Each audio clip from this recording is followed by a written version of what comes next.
चश्मे को कूटा गया जिसके वजह से आंखों से खून निकल गया।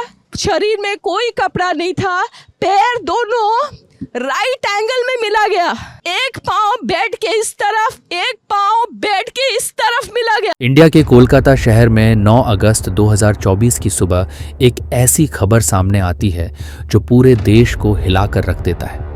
ये खबर थी एक 31 साल की महिला डॉक्टर की जो कोलकाता के आरजी कर मेडिकल कॉलेज और अस्पताल में अपनी ट्रेनिंग कर रही थी।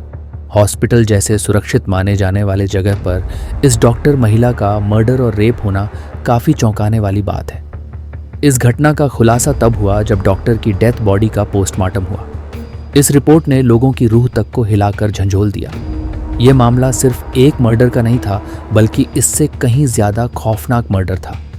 पोस्टमार्टम रिपोर्ट में खुलासा हुआ कि उस डॉक्टर की हत्या गला घोंटकर की गई थी, इतनी ताकत से कि उनका थायराइड की हड्डी टूट गया था।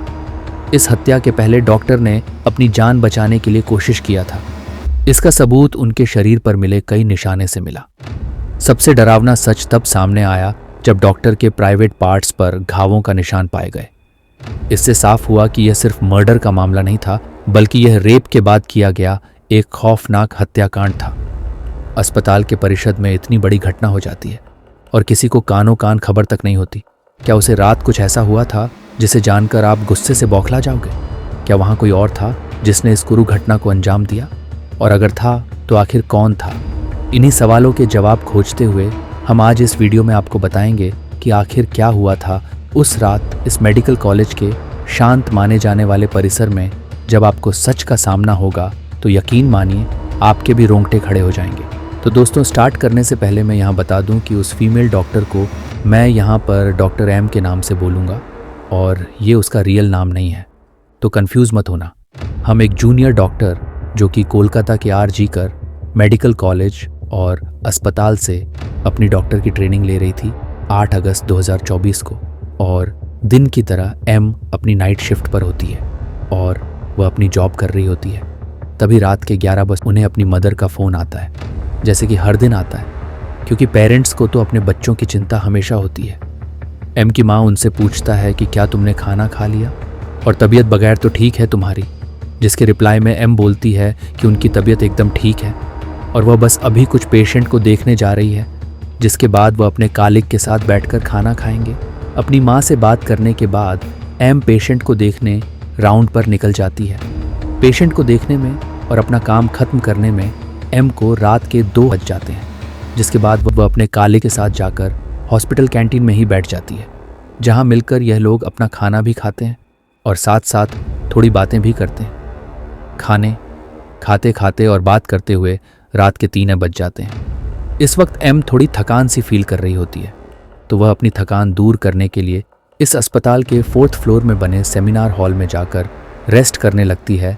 एम के रेस्ट करते करते सुबह के 7 बज जाते हैं, पर वह तब भी इस सेमिनार हॉल से बाहर नहीं आती है, जो कि काफ़ी ज़्यादा अनयूजुअल था, क्योंकि एम कभी भी आधे घंटे से ज़्यादा का ब्रेक नहीं लेती थी।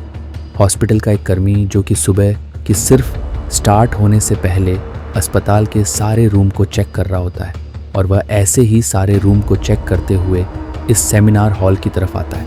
जैसे ही वह सेमिनार के हॉल के बाहर आकर उसका गेट खोलना है, उसकी आंखों के सामने होता है एक भयानक दृश्य, जिसे देखकर वह बहुत ज़ोर से चिल्लाता है। इस कर्मी की आवाज़ सुनकर आसपास के लोग वहां इकट्ठा होने लगते हैं और देखते हैं कि सेमिनार हॉल के अंदर एम की बॉडी बिना कपड़ों की पड़ी हुई है और उसकी बॉडी पर कुछ ब्लड के निशान भी है। ये सब लोगों के लिए एक ट्रॉमा से काम नहीं था, स्पेशली दूसरी फीमेल डॉक्टर और वर्कर्स के लिए, क्योंकि उन्होंने अपनी आंखों के सामने ऐसा नज़ारा पहली बार देखा था, वह भी हॉस्पिटल प्रेमिसेस के अंदर। एम की बॉडी को देखकर आसपास के खड़े सारे लोग उसे एक स्टेटस पर लटाते हैं और उसे इमरजेंसी रूम में लेकर जाते ताकि डॉक्टर उसकी कुछ हेल्प कर सके। काफ़ी देर तक डॉक्टर के स्ट्रगल करने के बाद भी एम कुछ घंटे के बाद अपना दम तोड़ देती है। अस्पताल में कुछ लोग थे जो कि इस मर्डर को, रेप केस को एक नॉर्मल कैसे जैसा दिखने की कोशिश कर रहे थे, जस्ट बिकॉज कि वह इस अस्पताल का नाम बचा सके। जब पोस्टमार्टम रिपोर्ट्स आती है तो तब सब दूध का दूध और पानी का पानी हो जाता है।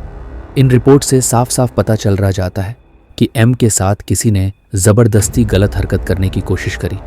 और जब वह इस इंसान से अपने आप को बचाने लगी तो उसने उसका गला वोट दिया और उसे बहुत बुरी तरीके से मार भी दिया।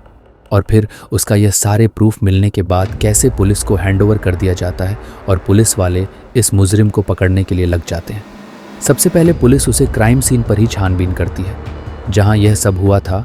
किस्मत से पुलिस वालों को वहां पर एम के कुछ नेल्स और ब्लड के सैंपल मिलते हैं और साथ में एक ब्लूटूथ नेकबंद मिलते हैं, शायद और भी जल्दी सॉल्व हो जाएगी, और सीसीटीवी कैमरे होते हैं। बट किस्मती से इस सेमिनार रूम के अंदर या उसके आसपास कोई सीसीटीवी कैमरा नहीं थे। इस मामले में आपका क्या राय है, आप मुझे कमेंट में बताइए और इस वीडियो को हर एक व्यक्ति के साथ शेयर करें ताकि डॉक्टर एम के साथ जो घटना हुई है वह किसी और के साथ ना हो और एम की केस अच्छे से कार्रवाई की जाए और मुजरिम को जल्द से जल्द सज़ा मिले।